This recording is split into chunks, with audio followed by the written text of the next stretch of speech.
tengan todas y todos los presentes que este día se han conectado a través de las plataformas digitales disponibles para este evento. Sean todos bienvenidos a esta conferencia organizada por el Club de Estudiantes del Colegio de Ingenieros Civiles de México, sede UAM Azcapotzalco, en colaboración con el capítulo estudiantil del ACI de la UAM Azcapotzalco. Dentro de la Semana de la Ingeniería, todos para uno y uno para todos. Mi nombre es Gaspar Sacaula Ventura, y junto con mi compañero José Armando de la Rosa Franco, seremos los moderadores de este evento. El día de hoy, el tema a tratar es Bases para la realización de proyectos en instalaciones eléctricas, a cargo del ingeniero Israel Alejandro Hernández Morato. Bienvenido, ingeniero. Gracias, buenos días. Gracias. Asimismo, les recordamos que pueden enviarnos sus preguntas dirigidas al ponente a través de la plataforma Slido, usando el hashtag estudiantesCECICM, dado que tendremos una sesión para responderlas. A continuación, cederé la palabra a mi compañero José Armando de la Rosa Franco, para que nos hable más acerca de nuestro ponente. Adelante, compañero. Muchas gracias, Gaspar.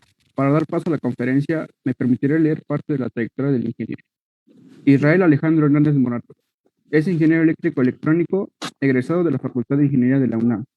Dentro de su experiencia profesional, trabajó en la entidad de control y asesoramiento SADCB, ECA, EDC, Boreo Veritas Mexicana, SADCB, de agosto de 2006 a agosto de 2008, como coordinador técnico e inspector de equipos de potencia. Posteriormente entró a Condumex en agosto de 2008, como instructor de instalaciones eléctricas residenciales y comerciales en baja tensión. Centro de Capacitación CARS. En agosto de 2016 se volvió coordinador administrativo de Mercadotecnia y coordinador de los centros de capacitación CARS. Finalmente, en agosto de 2018, asumió el cargo como coordinador de Mercadotecnia y Publicidad Nacional, y también colaborador del Centro de Capacitación CARS, mismo que sigue desempeñando hasta la fecha. Ingeniero Israel Alejandro Hernández Morato, en nombre del Club de Estudiantes del Colegio de Ingenieros Civiles de México, le doy la más sincera bienvenida a esta conferencia y le agradezco por acompañarnos el día de hoy. Puede dar inicio a su presentación. Muchas gracias, Armando. Muchas gracias, Gaspar. Gracias por la invitación a nombre del Centro de Capacitación de Condumex, por este espacio brindado para dar esta ponencia, que siempre es importante tratar varios temas en cuanto a las instalaciones eléctricas, pero sobre todo tratar y dar información, tratar de establecer lo que vamos a platicar, que son los parámetros, las bases para realizar un diseño de una instalación eléctrica residencial en baja tensión.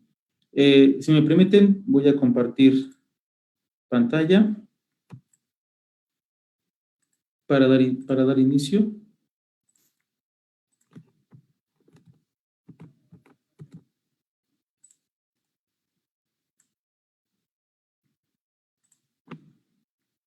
Creo que ahí me pueden ver adecuadamente. Entonces, como decían, el tema es precisamente bases de instalación, bases para la realización de un proyecto en instalaciones eléctricas en baja tensión, ¿vale?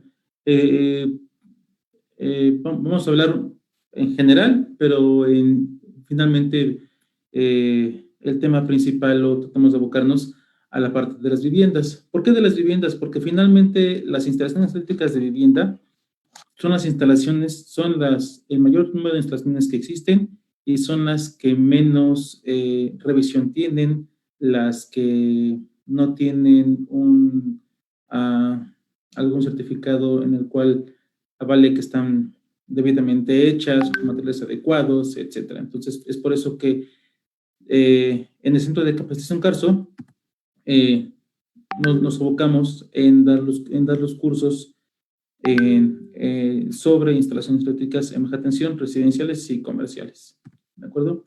¿Qué pasa? La principal base para un proyecto, para un diseño de una instalación eléctrica residencial o comercial en baja tensión es la norma mexicana, la NOM 001CD, que actualmente es la edición vigente para para hacer estos diseños, ¿de acuerdo?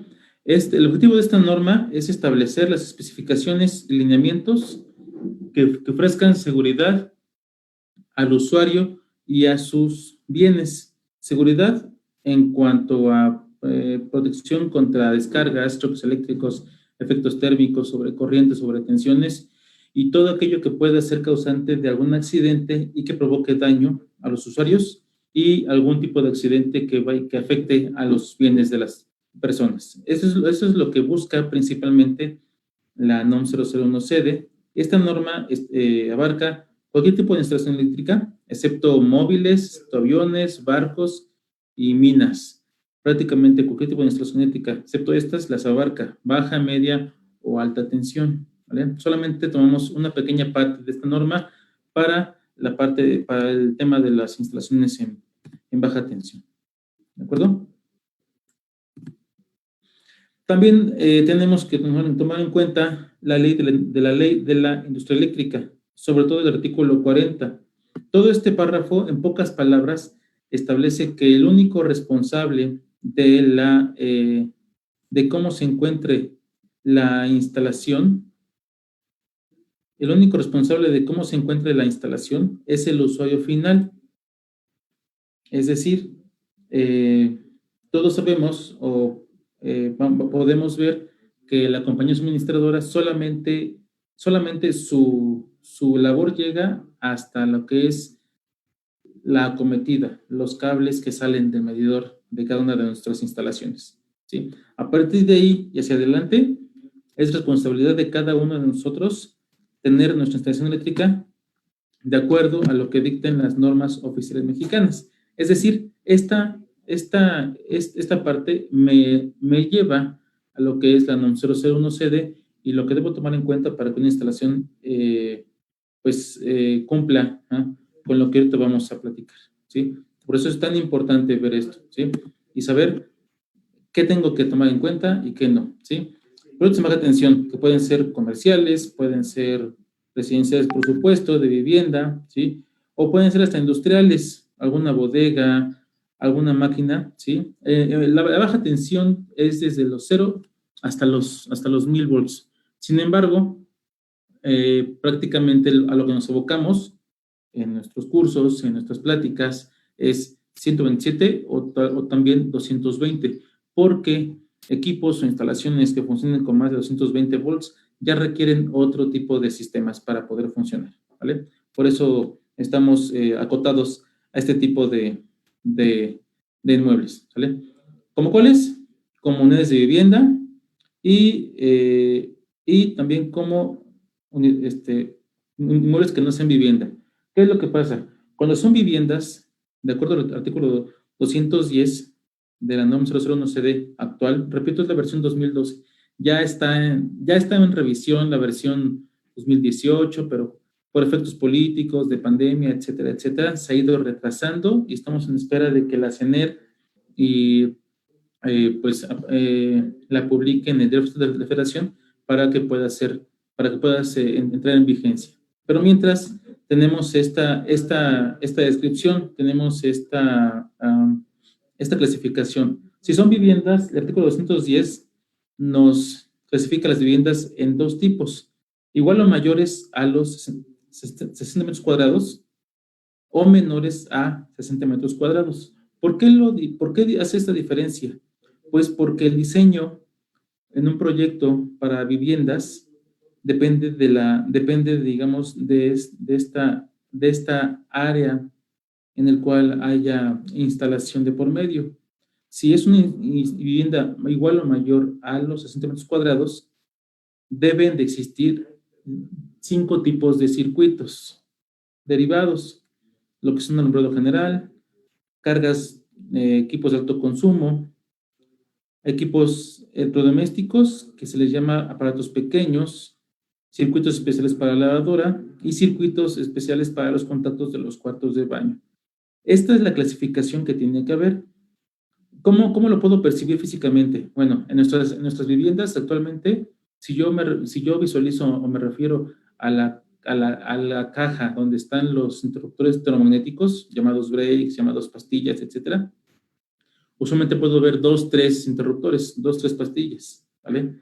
Cada uno de ellos son un circuito, cada ellos son una sección de la instalación, en la cual la corriente se divide en esas secciones. Sin embargo,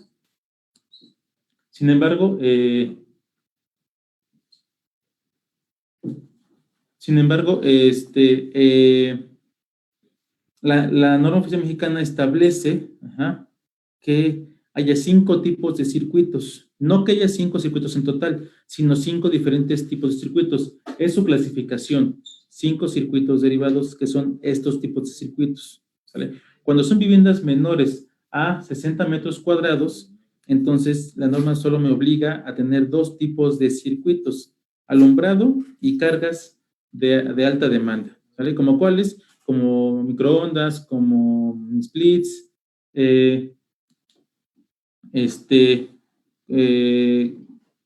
como, no sé, como secadoras de ropa, por ejemplo, ¿qué más? Regadoras eléctricas. Esas cargas de alta demanda son las que se refieren estas, ¿sí? Aquí lo que podemos contemplar es que, vean, el alumbrado debe ser un tipo de circuito. Las cargas de alta demanda deben ser otro tipo de circuito. Aquí lo que la norma establece es que haya un circuito por cada equipo de alto consumo. Un circuito por cada uno de ellos. Un circuito para microondas, un circuito para la regadera eléctrica, un circuito para la secadora de ropa, un circuito para un mini split. Luego, otros circuitos, mínimo 2 circuitos de equipos electrodomésticos. Un circuito especial para la lavadora y mínimo un circuito para los contactos en los cuartos de baño, ¿sí? O sea, ya se van haciendo más, pero es que finalmente lo que buscamos, y se busca, repito, es proteger la instalación y que no haya fallas, ¿sale? Caso contrario de las viviendas menores a los 60 metros cuadrados, ¿sí? Solamente me obliga a tener estos 2 tipos de circuitos, ¿vale? Y para inmuebles que no sean viviendas, o sea, todos los demás, prácticamente, cualquier tipo de comercio, oficina, etcétera, estoy obligado a tener circuitos de alumbrado y los circuitos de las demás cargas. No sé, si es una papelería, circuitos de la copiadora, circuitos de los contactos que están en los mostradores, etcétera. Si es una paletería, circuitos de alumbrado y luego los circuitos de los refrigeradores. Si es una lavandería, circuitos del alumbrado más circuitos de las lavadoras. Los voy seccionando. Si es un café, circuitos de alumbrado más los circuitos de todos los equipos que yo tenga por ahí. Entonces, aquí depende de los equipos que yo vaya a tener, ¿vale? ¿Qué pasa con las viviendas? ¿Sí? ¿Y qué es lo que estábamos hablando hace un momento? Para las viviendas, y les decía yo, para equipos, aparatos pequeños que son los electrodomésticos, la norma establece que deben de existir 2 o más circuitos derivados. O sea, mínimo 2 circuitos derivados para equipos electrodomésticos, los cuales deben ser de 20 amperes, o sea, su capacidad de protección, la pastilla, el termomagnético, debe ser de 20 amperes obligatorio, ¿vale? O sea, ya llevo 2 circuitos de equipos electrodomésticos, ¿sale? ¿Qué pasa con la lavadora? Me obliga a que debe haber al menos un circuito también para la lavadora. Debe ser, y esta salida debe ser específicamente para la lavadora. O sea, ya llevo 3. 2 de electrodomésticos más 1 de lavadora. Ya llevo 3 y estos deben ser, en particular, de lavadora debe ser independiente, ¿vale? No se permite conectar otro equipo en esta salida, ¿vale? ¿De acuerdo? También para los cuartos de baño deben de existir al menos un circuito que involucre los contactos de los cuartos de baño, ¿sí? Y los contactos en los cuartos de baño deben ser contactos de este tipo que se ven en la imagen, que son contactos con protección de falla tierra, ¿sí? Son unos contactos que por norma son obligatorios en todas las áreas húmedas de cualquier tipo de inmueble, ¿de acuerdo? Ahora, Una vez conociendo a grandes rasgos lo que es los tipos de circuitos, cómo se definen, cuáles son cuál es la clasificación general, etcétera, también es importante para un proyecto en baja tensión, pues seleccionar el conductor adecuado, ¿sí? No solamente calcularlo, ya que se calcula, ya que se calcula, entonces hay que definir cuál se va a comprar, cuál se va a adquirir. Ajá. En este caso, ya les podemos hablar prácticamente, les podemos hablar del conductor de casa, que es el Binanel 21 Roche, que es un conductor que es 99% cobre, flexible. El aislamiento tiene propiedades muy valiosas, como son que es deslizable sobre las tuberías, ¿ah? Y cuando ocurre un conato de incendio, hay una mínima emisión de humos densos y oscuros, es decir, cuando hay un incendio, la cubierta, el aislamiento, está fabricado de tal manera que no emite gases tóxicos, porque en un incendio, al principio de cuentas, lo que hace daño es el humo antes que el calor a las personas que están inmersos en esa situación. Por eso es que, además del cobre, que es de buena calidad, que debe ser cobre, un conductor eléctrico, el aislamiento tiene estas propiedades, ¿vale? Es el único conductor en el mercado que si se maneja y se instala de acuerdo a la normatividad vigente, tiene garantía de por vida. Ajá. Ahora, ¿cómo puedo seleccionar un conductor? ¿O en base a qué lo puedo seleccionar? Bueno, lo puedo seleccionar de entrada en base a su ampacidad. ¿Qué es la ampacidad? La ampacidad es la capacidad que tiene un conductor de transportar corriente. ¿Vale? Tengo esta tabla 315B16, es una tabla de la norma. La norma mexicana, cabe decir que es un documento que ustedes pueden consultar, lo pueden bajar de internet. Ajá. Es un documento público que ustedes pueden bajar. Todas las normas oficiales mexicanas, son documentos públicos, los pueden consultar, bajar y tenerlos para consulta. Esta tabla es de la misma norma y me establece la ampacidad de los conductores de acuerdo al calibre. Es solamente una parte de la tabla, ¿sí? De este lado tenemos los calibres, desde el 14 hasta el 8. Repito, es una parte de la tabla nada más. Ajá. No es toda la tabla, ¿ok? De tal manera que aquí tengo los calibres, ¿sí? Luego tengo 3 columnas de temperatura. Estas temperaturas son temperaturas nominales del aislamiento. Y aquí tengo algunos números que son la ampacidad del cable, es decir, cuánta corriente puede soportar antes de dañarse. ¿Cómo elijo cuál columna? Para saber la ampacidad del conductor, ¿sí? De acuerdo a la norma mexicana, artículo 110.114C1, recuerdo ese artículo, cuando yo tengo un circuito de 100 amperes o menos, la temperatura nominal del aislamiento que debo tomar en cuenta es de 60 grados. O sea, debo tomar en cuenta esta columna. Y como realmente en instalaciones en baja tensión es muy difícil que tengamos circuitos de más de 100 amperes, vamos a tomar siempre esta columna, ¿sí? De tal manera que entonces nos dice, un calibre 14 tiene una ampacidad de 15 amperes, un 12 de 20, un 10 de 30, un 8 de 40, en cuanto al calibre, ¿sí? O sea, soportan hasta 15, 20, 30, 40 amperes eh, antes, antes de que se dañe, ¿de acuerdo? Esta tabla es de un uso constante para poder saber de entrada qué calibre yo podría utilizar. También es importante para esta parte de gestión de conductores saber y establecer que de acuerdo al artículo 310.106 de la misma norma, que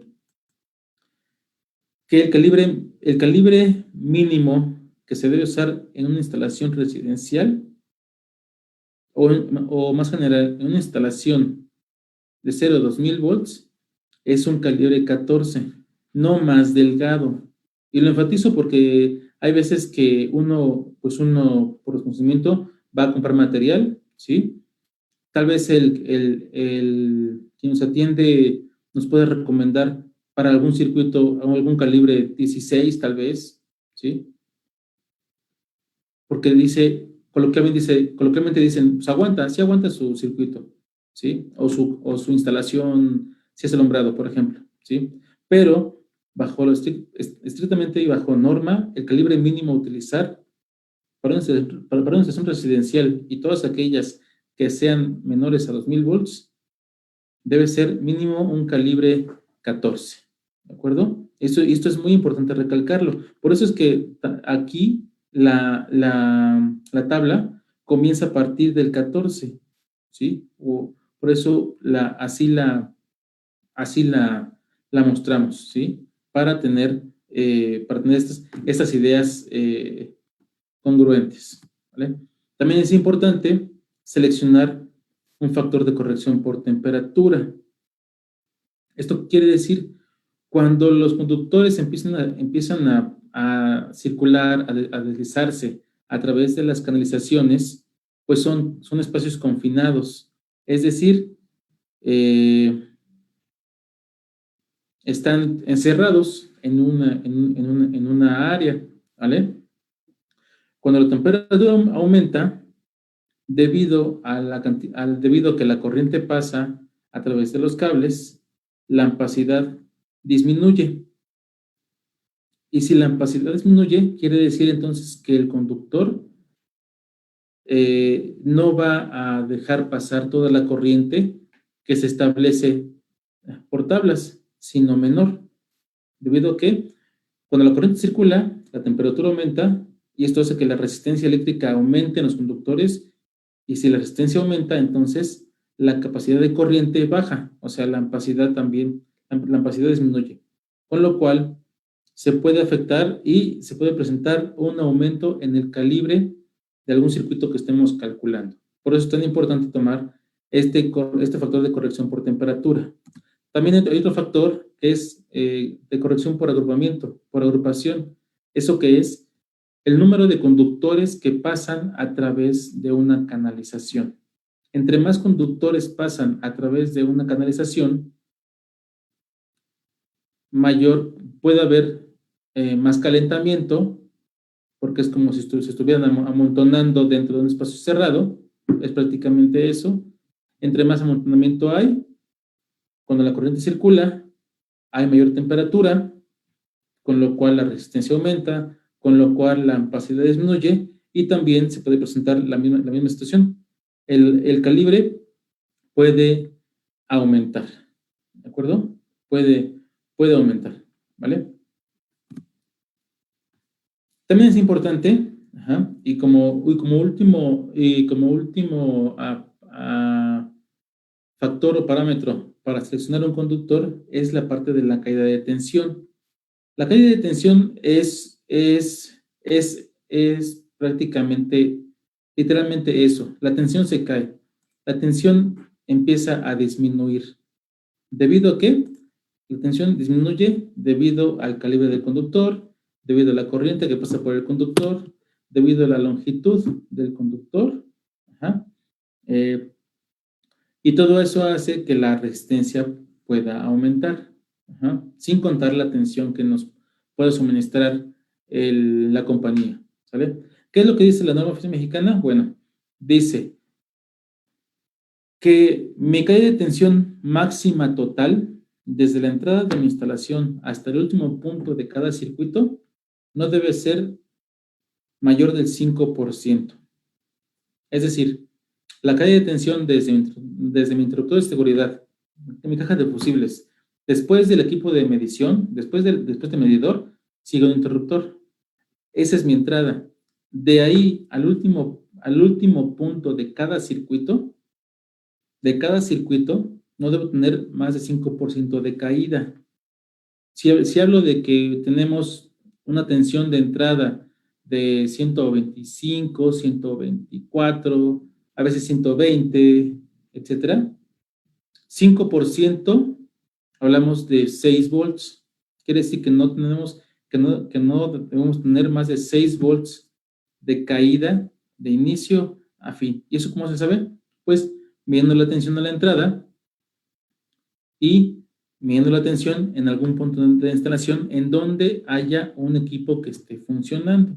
¿Sale? Ahora, este 5%, ¿cómo se establece o cómo se puede repartir? ¿No? Aquí tenemos un pequeño esquemita, ¿no? El medidor, la cometida del medidor, aquí les decía el interruptor que existe después del medidor, el centro de carga, que es donde están los interruptores termomagnéticos, que es donde nacen los circuitos derivados, que son los que mencionábamos, del alumbrado, de cargas alta demanda, de equipos electrodomésticos, de la lavadora, etcétera, ¿no? Cuartos de baño. ¿Sí? Este 5% es de aquí, no más del 5% de aquí hasta la última salida de cada circuito. Ahora, ese 5%, ¿cómo se reparte? La norma dice que no debo tener más del 3% en un alimentador, que es del interruptor de seguridad al centro de carga. De aquí a acá, no más de 3%, y tampoco no más de 3% en los circuitos derivados, ¿sí? Y finalmente, para que finalmente no tengamos más del 5% del inicio de la instalación hasta el final de cada circuito. Ojo, repito, la caída de tensión se da por el calibre del conductor, por la longitud del conductor, por la corriente del circuito. Si no hay ningún equipo conectado, entonces no voy a tener caída. Si yo quiero saber cuánta caída de tensión tengo en un circuito, entonces debo de echar a andar la carga y entonces hacer la medición y ver y comparar la entrada contra la entrada, la tensión de la entrada contra la tensión en el que le está llegando el equipo, ¿sí? Y de ahí definir cuánta caída de tensión tengo, ¿vale? Eso es muy importante porque para no tener fallas en la instalación y sobre todo para no estar desgastando los equipos ni los conductores, ¿sí? Ahora, también es importante esta parte, esto que se llama factor de demanda. Yo puedo definir los conductores, ¿vale? De acuerdo a todos estos factores, ¿no? De temperatura, de agrupamiento, saber la opacidad, caída de tensión, etc. Pero también el factor de demanda es un parámetro importante. ¿Qué es el factor de demanda? Aquí, tal cual dice, es la relación entre la demanda máxima del sistema y la carga autoconectada. En pocas palabras, ¿no? Es del total que yo puedo utilizar o del total que yo pueda demandar, realmente cuánto utilizo, ¿sí? Cuando yo daba mis cursos, ya hace algunos años, y todavía cuando doy mis prácticas técnicas, y tocamos este punto, siempre hago una analogía. ¿Cuántas canicas tengo en total? Pero realmente, ¿cuántas uso en un juego? Puedo tener 100 y nada más usar 20, ¿no? O 10. ¿Qué porcentaje uso realmente de todo lo que tengo?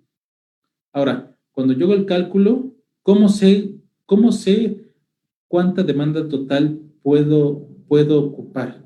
Pues eso depende de cuántos cuartos tenga, de cuántos equipos tenga, etcétera.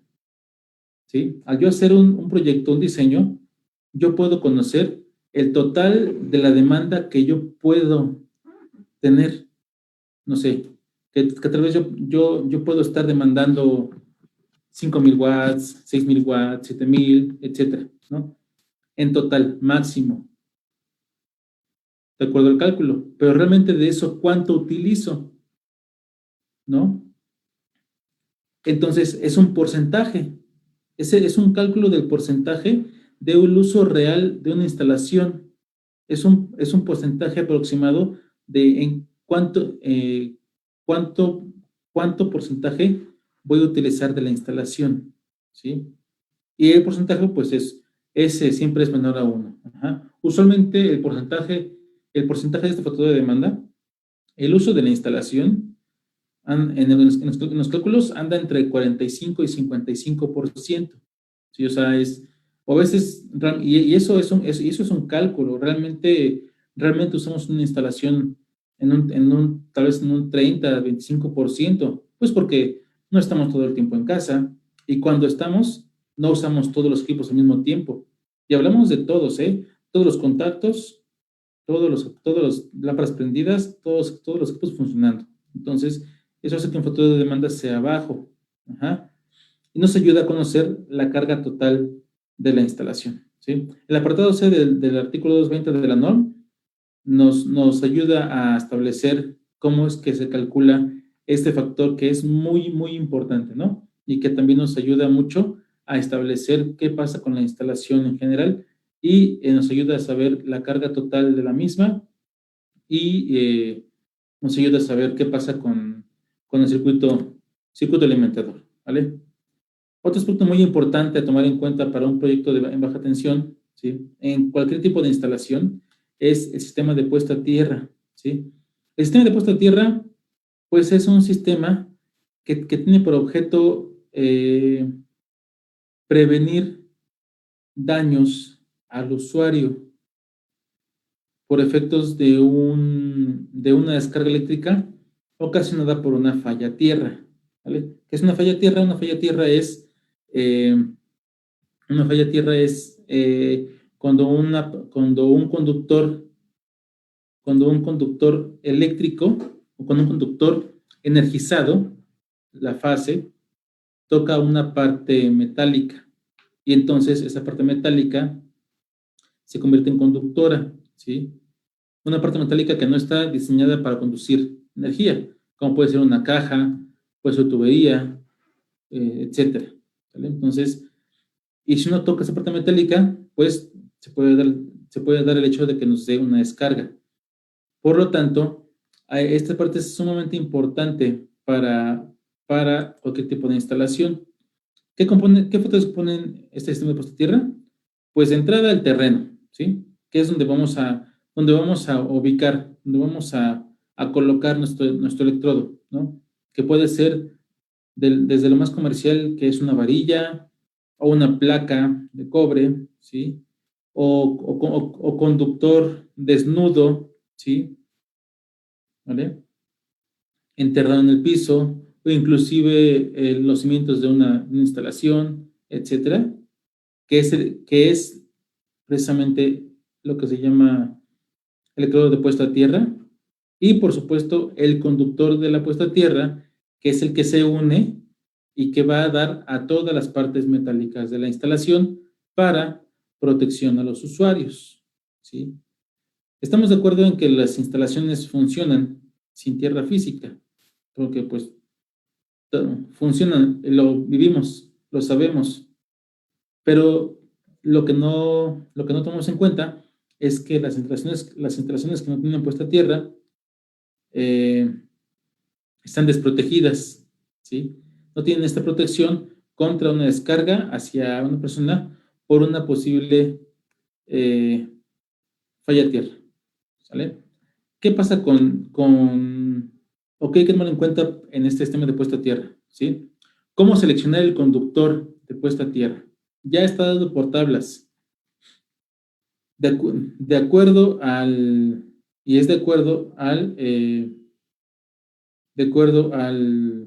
a la protección del circuito, ¿sí? Para la pastilla electromagnético.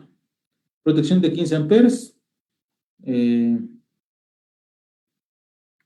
calibre de 14. Protección de 20, calibre del 12. Protección de 30, 40, 50, 60, calibre del 10. Eso es para los circuitos derivados. Para los circuitos alimentadores, el conductor que va al electrodo, al elemento enterrado en el piso, depende de la acometida.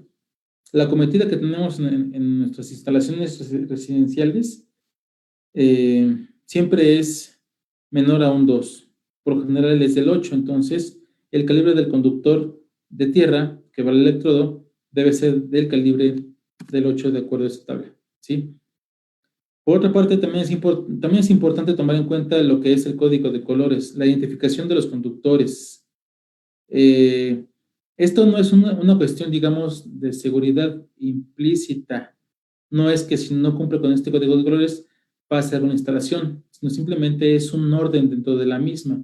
Un orden porque al hacerle mantenimiento a una instalación es mucho más sencillo y siempre es importante tener un orden para identificar los conductores. Cuando utilizamos un conductor como tierra física, como puesta a tierra, debe tener un conductor, debe ser verde con franjas amarillas, inclusive desnudo. Si es el neutro, debe ser blanco o puede ser gris claro. Ajá. Y si es un conductor que se utiliza como fase, puede ser cualquier diferente al neutro y a la tierra. O sea, cualquier color diferente al blanco, gris claro o verde. Comúnmente se utiliza el rojo, el negro, el azul, pero puede ser amarillo, puede ser café, etc.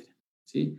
Aquí es muy importante porque todavía las prácticas actuales utilizan mucho rojo y negro, ¿sí? Mucho se identifica en rojo para la fase, negro para el neutro, y eso no es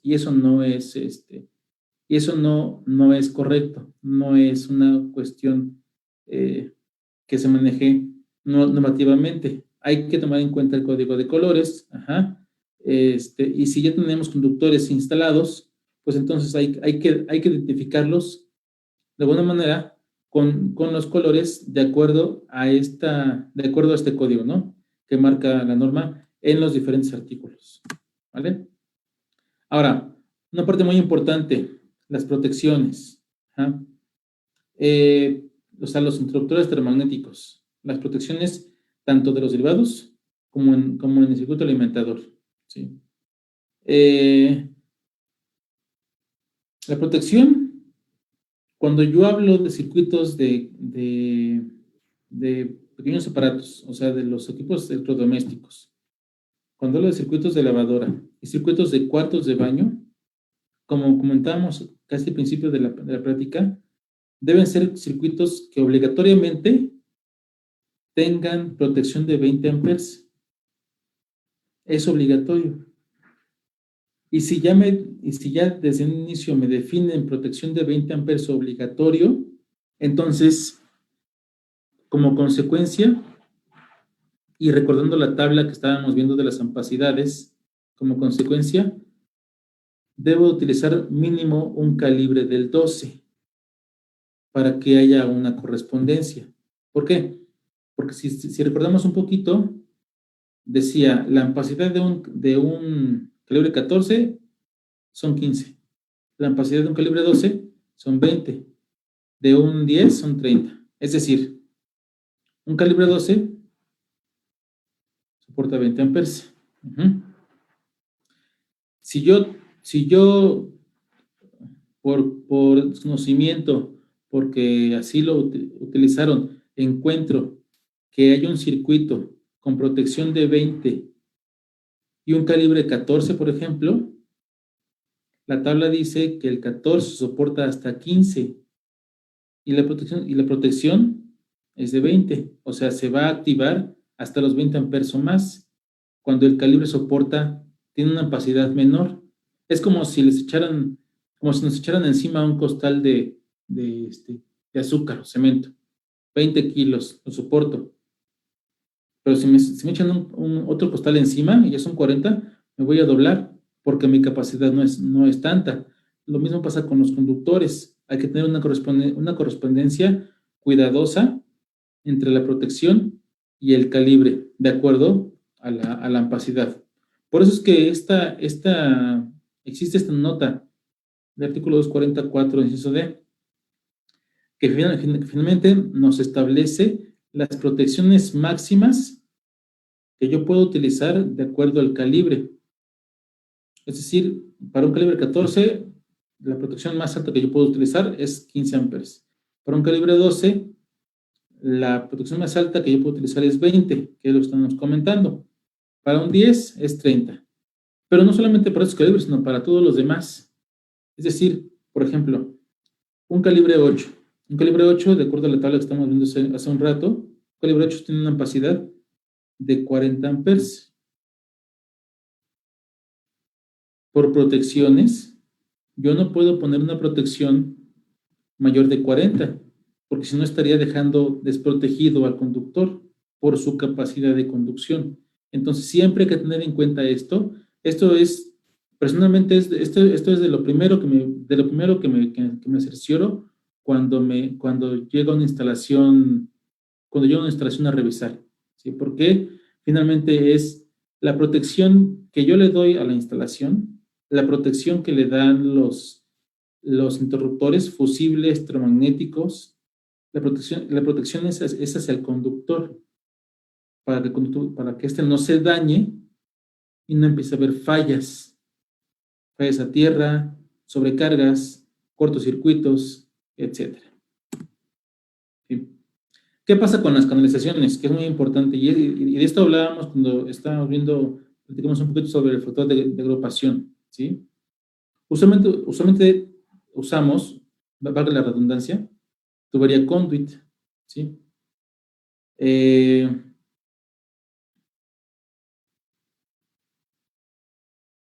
puede ser metálica o no metálica. Y en su momento platicábamos algo sobre el porcentaje del factor de agrupamiento, ¿sí? Aquí es donde se refleja, en esta tabla de la norma. Cuando yo tengo de 4 a 6 conductores por los cuales circule corriente dentro de alguna tubería conduit de estas, ¿sí? Entonces, hay un porcentaje de ajuste del 80%. ¿Eso qué quiere decir físicamente? O digamos matemáticamente. Quiere decir que cuando tengo entre 4 y 6 cables por los cuales pase corriente, ¿sí?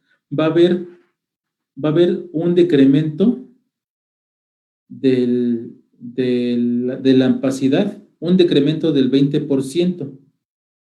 ¿Vale?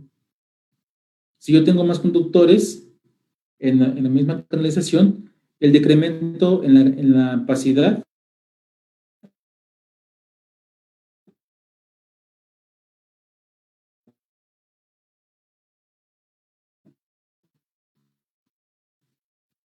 va a ser digamos, conductores o trato de meter muchos cables en una tubería, mecánicamente se empiezan a rasgar.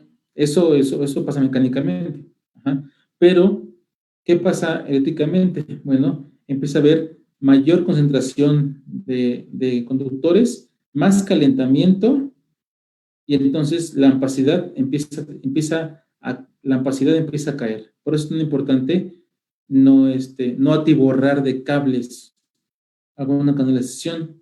Por eso es que la misma norma en la tabla 1 establece que cuando yo tengo más de 2 cables en un tubería conduit, que es lo más usual, tener más de 2, siempre tener más de 2, no debemos de sobrepasar el 40% de ocupación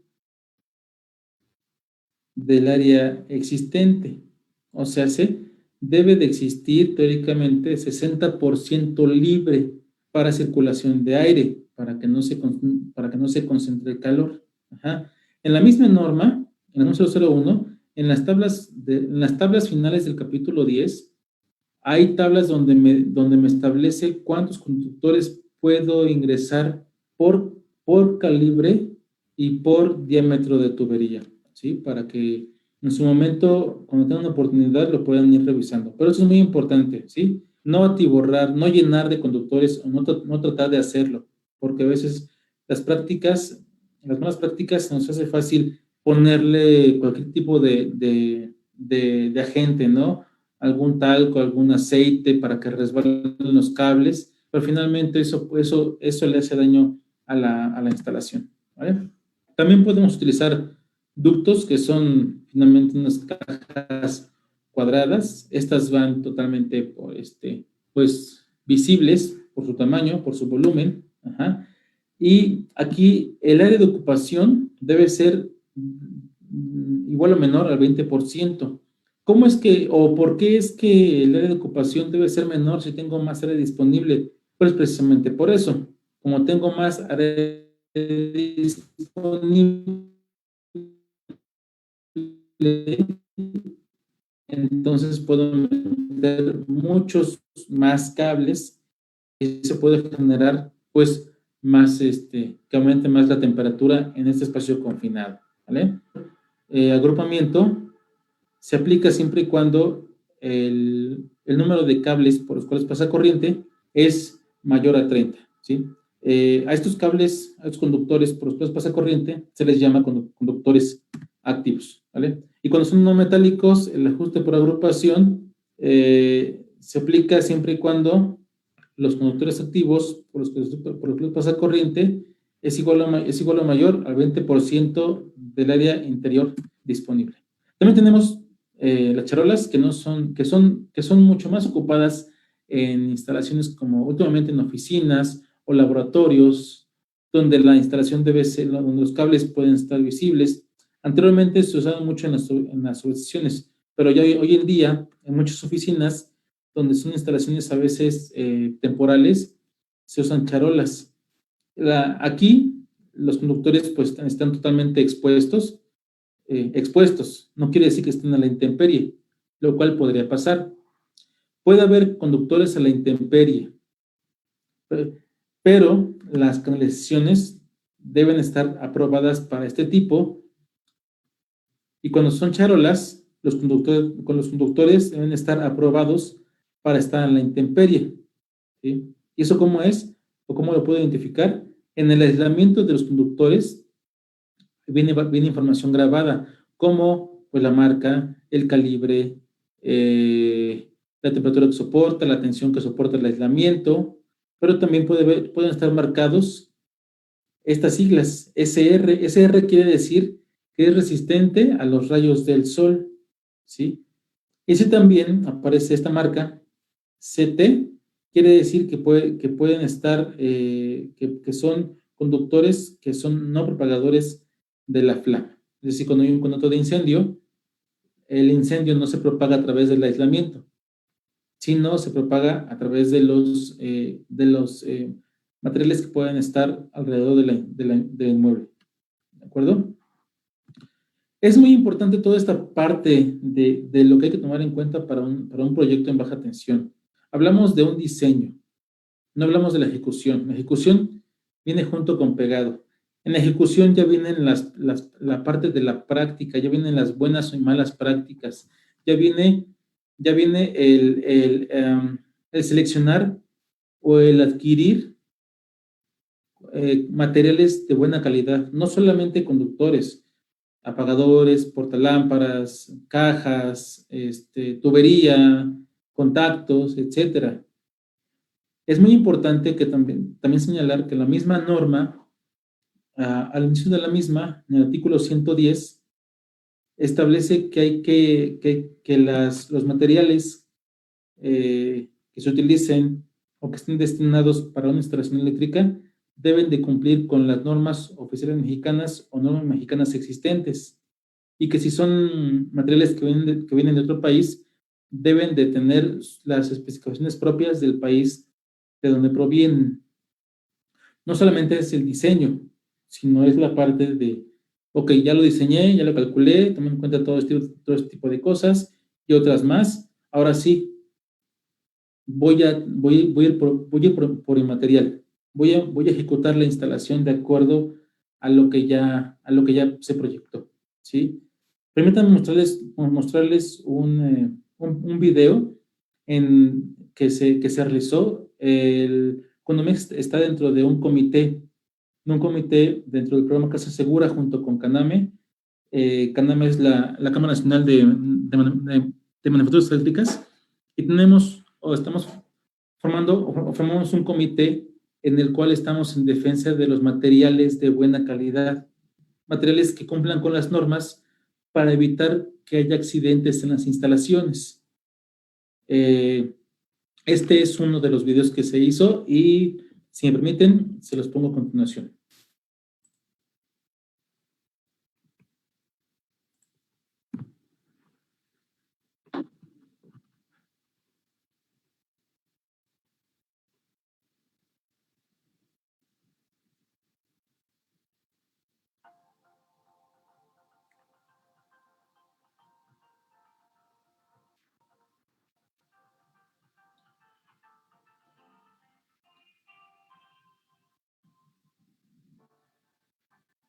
Hola a todos mis amigos del programa Casa Segura. ¿Sabían que los cables de aluminio de cobre PVC son cables que actualmente carecen de una norma oficial mexicana para su certificación, por el cual no están aprobados para su uso en instalaciones eléctricas en México?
Cualquier acción donde haya electricidad puede ser un detonante y provocaría un incendio.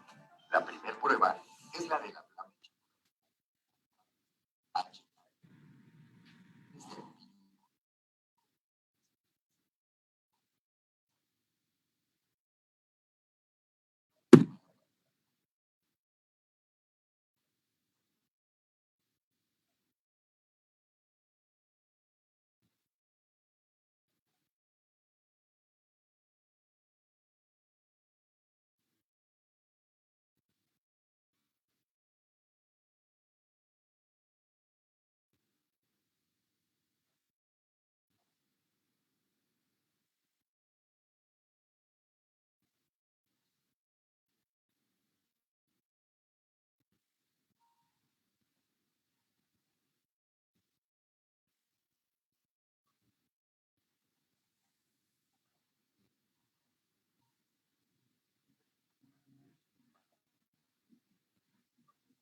Con todo y esto que vimos, que mencionamos, pues son un par de cosas que podemos englobar, ¿no? Para poder llevar a cabo el diseño, el proyecto y también la ejecución de una instalación eléctrica, hay que tomar en cuenta tres factores. Uno, lo que la norma establece, que es parte de lo que ahorita vimos y comentamos, todos los factores, toda la selección, etcétera, protecciones. También es importante, pues, saber lo que la instalación necesita, lo que el cliente necesita para su instalación. Y también es importante el aspecto económico, que a veces eso es lo que nos lleva a tomar algunas decisiones erróneas en cuanto a los videos nos estaban comentando. Hay que tratar de hacer una instalación.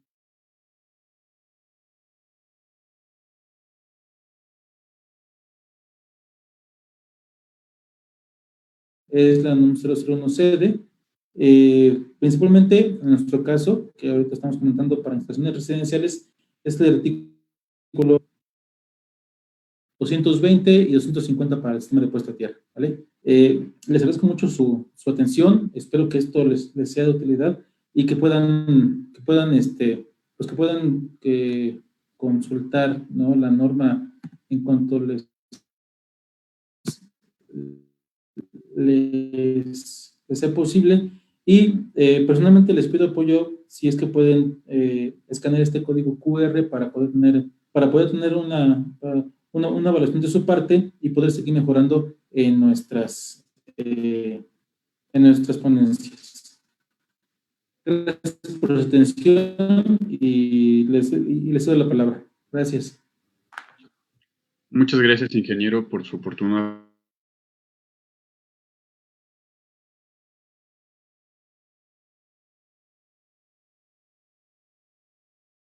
aportación a esta conferencia, que sin duda ha sido enriquecedora para todos los que nos acompañan.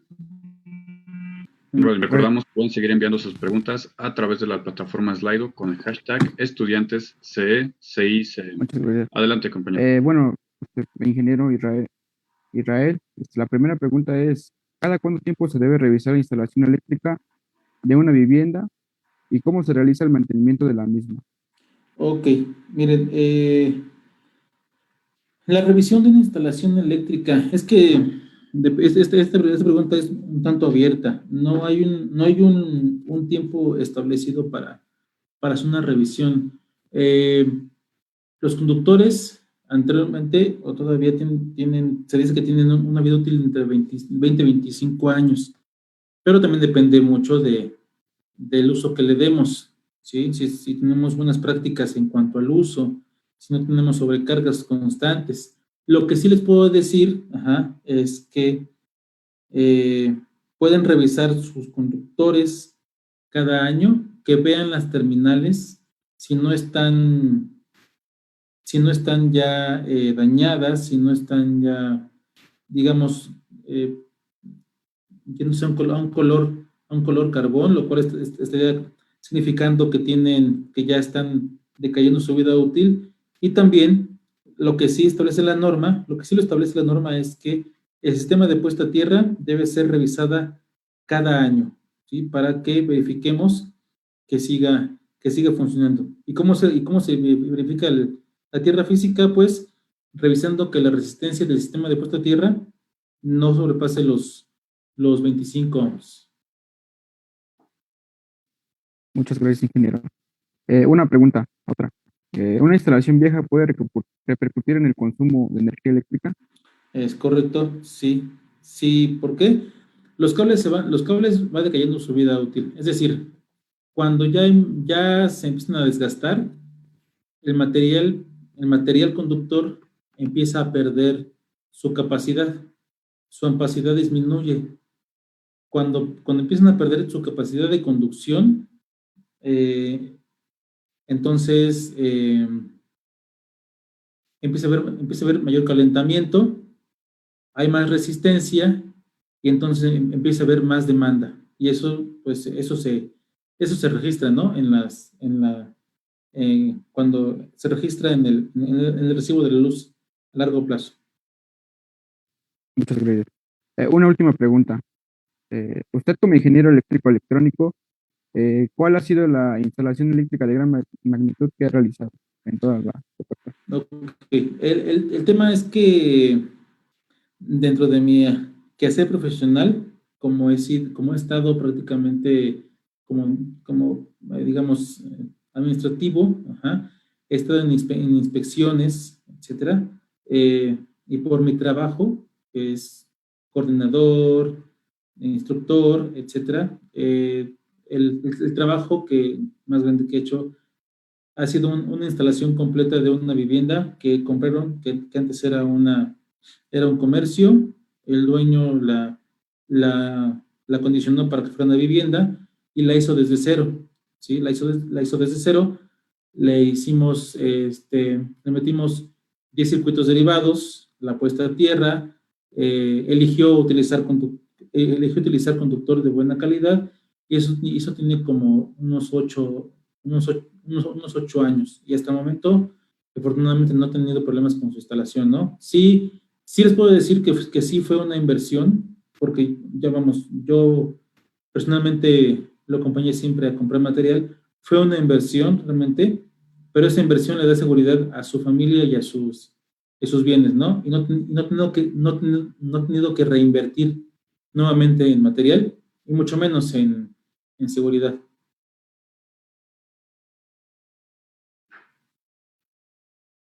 Bueno, pues muchas gracias, ingeniero, por la disponibilidad para dar respuesta a las preguntas generadas por el público. Gracias a ustedes Bueno, por su tiempo y estamos a la orden. gracias, ingeniero. Para concluir el evento, cederé la palabra a Gabriela Sofía Bravo Isidoro, presidenta del capítulo estudiantil del ACI en la sede Guamas Capotzalco, para externar el agradecimiento y otorgar el reconocimiento al ingeniero por sus valiosas aportaciones a esta conferencia y además nos dé unas palabras de despedida. Adelante, compañera. Muchas gracias, compañero Gaspar. Bueno, antes de pasar a la entrega del reconocimiento, me gustaría agradecer al ingeniero por regalarnos un poco de su valioso tiempo. Gracias por explicarnos conceptos que nosotros en ocasiones no le damos la importancia necesaria. Gracias por explicarnos sobre la norma, bueno, pudimos apreciar algunas de las consecuencias de no darle importancia a la norma. Considero que como futuros ingenieros, esta información será de mucha importancia para nuestra formación académica. A continuación, le estaré presentando el siguiente reconocimiento, el cual se le hará llegar vía correo electrónico, el cual dice: el Club de Estudiantes del Colegio de Ingenieros Civiles de México concede el presente reconocimiento al ingeniero Israel Alejandro Hernández Morato por su participación impartiendo la conferencia Bases para la realización de proyectos e instalaciones eléctricas en baja tensión, en la Semana de la Ingeniería, Todos para Uno y Uno para Todos, organizado en colaboración de la Universidad Autónoma Metropolitana Unidad Azcapotzalco el día 2 de junio del 2021. Firmado por Mario Alberto Soberanes, coordinador general del Club de Estudiantes del Colegio de Ingenieros Civiles de México, por el ingeniero Cruz Alférez Ortega, vicepresidente de membresía, atención al socio y Club de Estudiantes del 38º Consejo Directivo del Colegio de Ingenieros Civiles de México, y por Martín Alejandro Pérez Cruz, presidente del Club de Estudiantes del Colegio de Ingenieros Civiles de México, sede Guamas Capotzalco. Sin más por el momento, gracias nuevamente, le agradezco, ingeniero, por su tiempo y espero que para la audiencia haya sido de su agrado. Gracias por el espacio y seguimos a la orden. Que tengan buen día. Ok, igualmente agradecemos a todos los que pudieron estar con nosotros. Los invitamos a que nos acompañen en la siguiente conferencia en punto de las 3 de la tarde con el tema La ingeniería ambiental en una obra de construcción. Ahora cedo la palabra a mi compañero Armando. Gracias. Gracias por formar parte de esta semana de la ingeniería, todos para uno y uno para todos, porque todos podemos aportar a una obra de construcción y el progreso de la infraestructura del país es gracias al esfuerzo de todos. De igual manera, se les invite a que nos sigan en todas nuestras redes sociales. Aparecemos como CE, CI, CM, WAM, AZC, tanto en Facebook como en Instagram, donde estaremos subiendo información relevante sobre el tema y una gran variedad de eventos relacionados. Muchísimas gracias.